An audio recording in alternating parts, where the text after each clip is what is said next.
I secure the rights of music that is used in different ways. My love and specialty is securing the rights of music that is sampled, which I have been doing since 1990. But I also secure the rights of music that is used in film, television. I handle all of Rockstar video games and advertising. I follow the new technology, so I handle stuff on the internet, new tech, concerts, digital, all spectrum. So any place where music is used, where it was not originally created, I secure those rights so that the appropriate parties are paid for those rights, meaning the publisher on behalf of the publisher and the writer, and then with the record label on behalf of the master holder and the artist. And I've been doing that, like I said, since 1990. You know, back then they didn't have colleges where you went to school to learn how to play music. I mean, I have several degrees from Emerson College in communications, mass communication, television production, creative writing, French, and theater. But with all of that knowledge in communication and entertainment, I was able to utilize that and go into the direction of music clearances. I mean, I always was interested in music. You know, when I went to Emerson, I was part of the radio station, and I was very active in stand-up comedy and theater. Then when I graduated and I moved to New York City, I was involved in doing music videos. So I was involved in that side of things. Then there was a company called Diamond Time that came over, that was in the UK, that came over to the States. And they opened their doors in January 1st of 1990, and I joined their company. And we were going to go into doing music video clearances. And then when, you know, I was more interested in, you know, what was going on in the hip hop and rap community, and said, well, no one's really clearing the music, you know, on the East Coast. But there was only a few, like Hope Carr was the only person doing it. Madeline Smith was on the West Coast. And I'm like, this is what I want to do. I want to see what's going on here. And so I kind of stepped into that. There weren't any rules. There weren't any, you know, regulations. There was, you know, it was like, you know, you had to sample something, and that someone said, well, you're stealing it. You know, we're like, well, we have to play it for you because of what we're doing. It's kind of funny because here it is 25 years later, and we'd say, well, we'd like to sample something. Can we have permission? And now they say, well, we need to hear it first. 25 years ago, they'd say, you're stealing it. When we say, hear what we did, now can we have permission? It's kind of a complete reversal. So it was all just learning. And even the people you were licensing the music from, it was all very gray. No one really knew how to do this and how to quote and how to, you know, negotiate this stuff. You know, people were doing deals with a handshake and a T-shirt, and people did buyout deals, and this was all new stuff. Now there are people popping up claiming that they're the expert, that they know how this is done, and it's not easy. I'm not saying it's difficult, but it's not star power. I mean, there's no spotlight on me. I'm like the wizard behind the curtain. It's not famous. I mean, I'm on hundreds of albums. My name is on a lot of films, a lot of video games. But I can walk down the street, or I can go in a supermarket. Nobody knows who I am, but people all know my name, because I'm the person that made something happen to get cleared. I'm very lucky that I was able to do this, and you know, I'm a single mom, and be able to raise my son and do what I want. So I'm very fortunate that I was able to do this and follow the trends. So when things changed, I was able to change with it and do what I wanted to do. And I'm a teaching business as well. I teach my clients, make sure that they're educated, and I take in Widener law students, and I have them intern. I pay the interns, but I educate as well. Every intern that's come out of DMG, I make sure that they get a good job. And I teach these law students that, you know, just becoming an attorney is not going to get you a job anymore. You need to have a skill. You need to be specialized in something. You need to follow things. You know, people always laugh at Facebook and say, oh, it's all about social media. But, you know, there's a lot of good articles that you can catch if you connect to the right people on Facebook. If you utilize social media as a means of gathering information about articles so that you're not always having to surf the web to be the first person who posts an article, but at least you're one of the people who gets to read the article, so that you're always on top of the trends of what's going on. People laugh at me and say, Deborah, how did you know, that CSAC was going to buy Harry Fox? You were talking about it years ago. Well, because I read something and I remembered that and just couldn't find someone who had $30 million to do the purchase with me. You always have to be on top of what's going on and read about it and understand it and familiarize yourself, and you have to enjoy it, because if you're not having fun doing what you do, then you need to move on and find a new career. There's not a lot of us that do it. And I always say to people, if you're looking for glamour and spotlight, this is not the job for you. It's not big money, and it's not a lot of praise.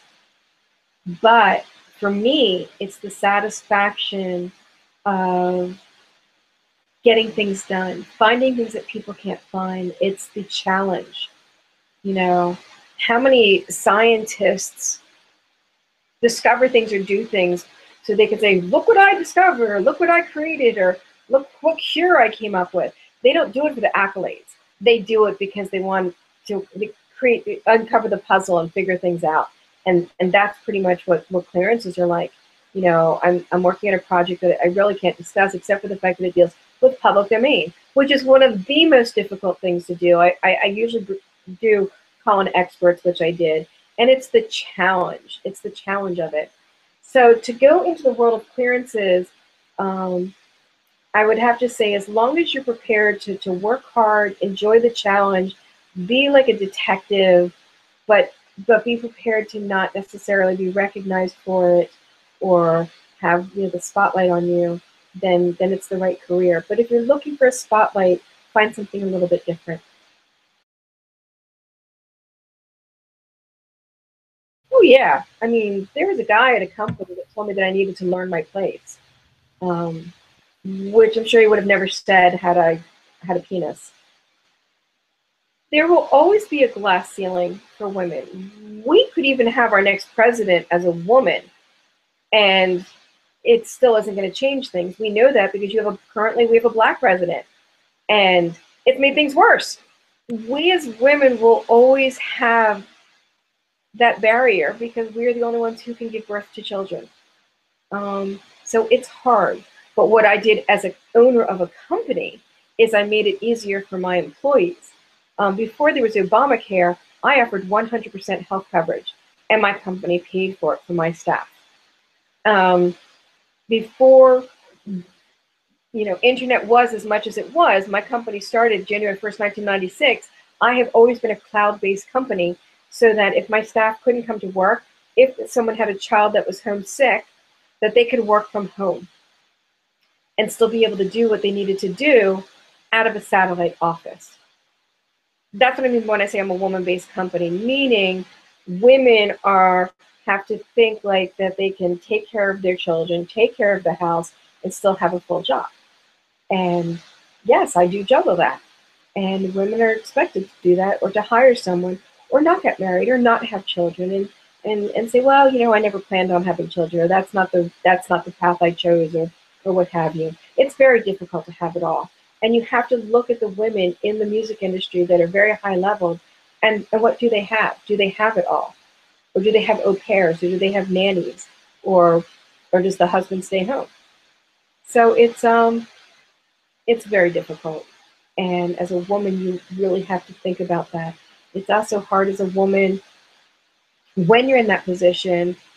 How do men take that in a social environment? Like, some men will say, oh, that's very hot, or I like a strong, powerful woman. But then is there a problem where their ego gets, they get concerned with it? I was married. I was married for 19 years, but it did affect my marriage. My husband had the problem that he was the one who stayed home and raised a child and took care of our child in the beginning. And then it really hurt his ego and his male ego. So it's hard being a woman.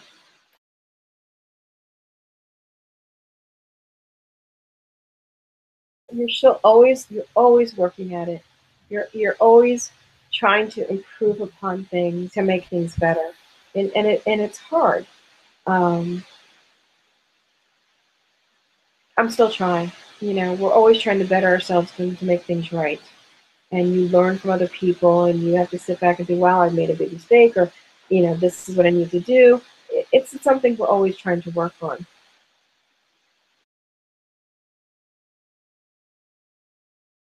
What's currently going on, and it's really getting me very angry, is this similarity or familiarity kind of situation with the blurred lines.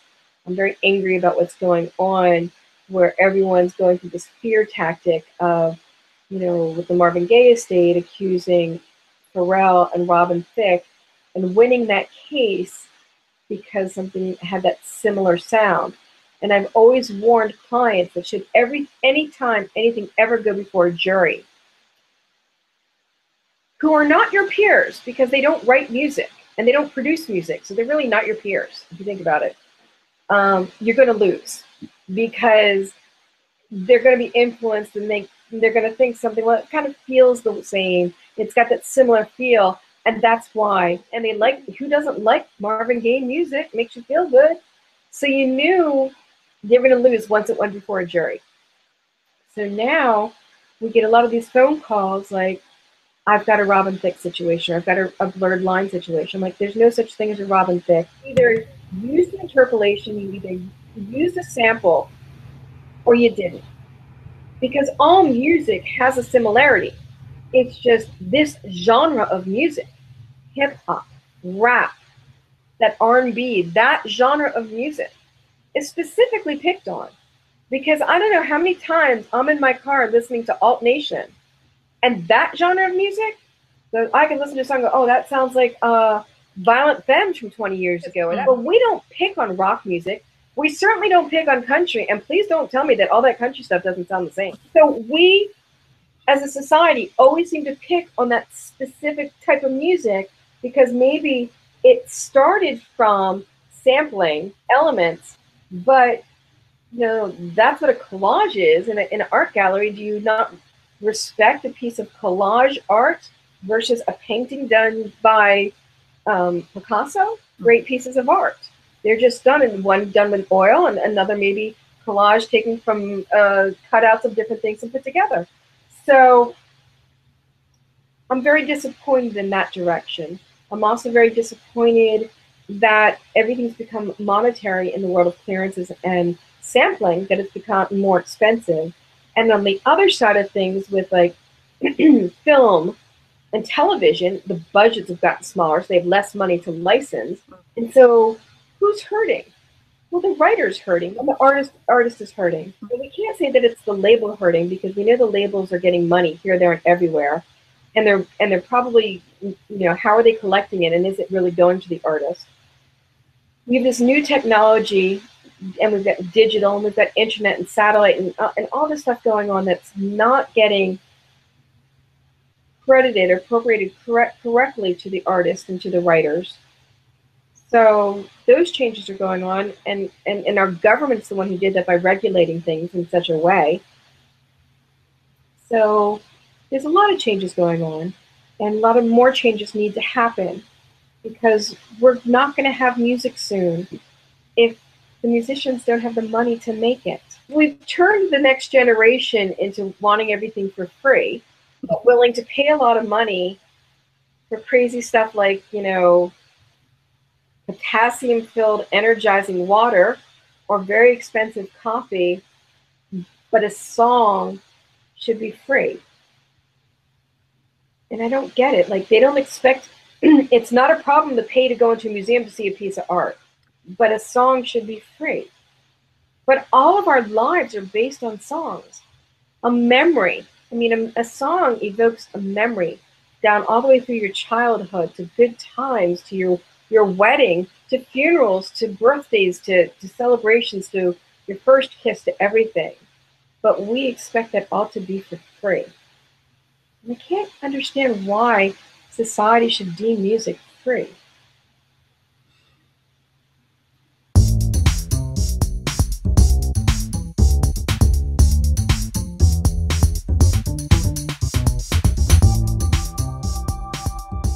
my soapbox.